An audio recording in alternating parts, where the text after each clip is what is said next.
Voilà. Bonjour. Nous sommes sur le Grand Nord Digital Forum 2016 et nous accueillons ce matin François Marien. François Marien, bonjour. La société SSL 24/7, j'ai bien dit, j'ai dit comme il fallait. Alors 24/7 parce que 24 heures sur 24, 7 jours sur 7. Je ne savais pas, je sais maintenant. Alors François Marien, la société SSL 24/7 est présente dans 15 pays, c'est ça, depuis 15 ans à peu près. Et vous avez 2 implantations, une à Roubaix et une à Londres. Exactement. Alors c'est quoi votre cœur de métier ? SSL 24/7, historiquement, on est présent sur ce qu'on appelle les certificats SSL. C'est l'activité sur laquelle on a lancé notre business model. Et depuis, on s'est diversifié, on s'est élargi. On propose maintenant la gestion des noms de domaine, gérer des portefeuilles de noms de domaine pour les entreprises. Depuis peu également des tests de pénétration, des tests d'intrusion. Et également des certificats digitaux d'un point de vue un petit peu plus global qui englobent, qui prennent en compte l'authentification de différentes choses que je vais pouvoir vous expliquer. Ok, oui, donc c'est ce que j'allais vous demander, c'est quoi un certificat digital ? Alors, le certificat digital, c'est en quelque sorte la carte d'identité numérique d'un utilisateur ou d'un appareil. On va chercher à authentifier la personne ou l'appareil d'un point de vue numérique. C'est des certificats qui sont du coup émis par des autorités de confiance qui, avant de délivrer le certificat SSL, vont faire ce qu'on appelle un audit. Elles vont vérifier par exemple si vous avez besoin d'un certificat pour vous authentifier vous au sein d'une entreprise. Évidemment que l'entreprise existe, qu'elle est bien enregistrée dans les greffes, que vous êtes bien employé au sein de cette entreprise. Voilà, elle va faire un audit pour pouvoir délivrer le certificat qui a pour but de donner une authentification, une confiance pour les échanges. Super, mais alors ça sert à quoi un certificat ? Alors du coup, le but premier du certificat SSL justement, c'est d'authentifier des éléments, des personnes ou des appareils, de donner une authentification, s'assurer qu'on est bien en train de discuter avec la bonne personne, avec le bon appareil. Ça, c'est le premier élément du certificat digital. L'autre élément, c'est d'assurer l'intégrité des données qui sont échangées entre un appareil, une personne et un autre appareil, et également attester l'authenticité de ces données. Donc il y a trois rôles différents dans le certificat digital.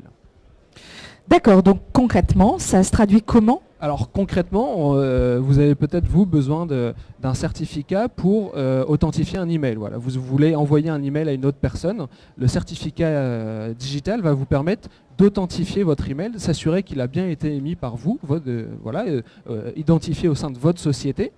Il va aussi permettre d'assurer l'intégrité des données de l'email, s'assurer qu'il n'a pas été modifié, et également le rôle principal du certificat digital. D'accord. Ok. Combien de types de certificats digitaux à peu près existent ? Du coup, vraiment, les certificats peuvent authentifier un nombre assez important de choses. Donc on peut parler d'une personne pour signer des documents, par exemple, des emails. On peut aussi imaginer qu'un certificat pour authentifier, là on a une grosse démonstration sur l'Internet des objets. On peut identifier mon bracelet connecté, par exemple, et les données du coup, qui sont échangées avec mon smartphone. On parle aussi de voitures connectées, donc c'est des certificats qui peuvent servir à ça. On parle beaucoup de dématérialisation aussi dernièrement. Le certificat, il va permettre d'authentifier des factures ou des fiches de paye, ce genre de choses, et donner une valeur légale du coup à ces documents grâce à ces certificats digitaux. Effectivement, on en parle de plus en plus et de plus en plus, j'étais à la Poste cette semaine qui, a priori, peut envoyer maintenant des recommandés via l'emailing, donc plutôt intéressant comme prestation. Derrière tout ça, c'est donner plus de confiance, plus d'authenticité dans les échanges, d'assurer que la personne qui est à l'origine d'un message, d'une donnée, est bien celle qu'elle prétend être, ou l'appareil est bien identifié, et assurer l'intégrité des données qui sont échangées. Voilà, c'est donner un peu plus de confiance. On est de plus en plus dans le digital, il y a de plus en plus d'objets connectés.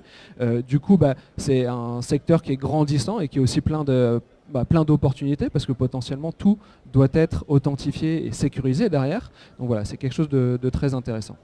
On a parlé ce matin en première conférence à 9h des blockchains. Est-ce que le certificat, les blockchains, est-ce qu'on a une relation ou pas ? Oui, ça a à voir, c'est lié évidemment. les certificats SSL sont aussi nécessaires pour vous conformer à certaines normes, certains standards.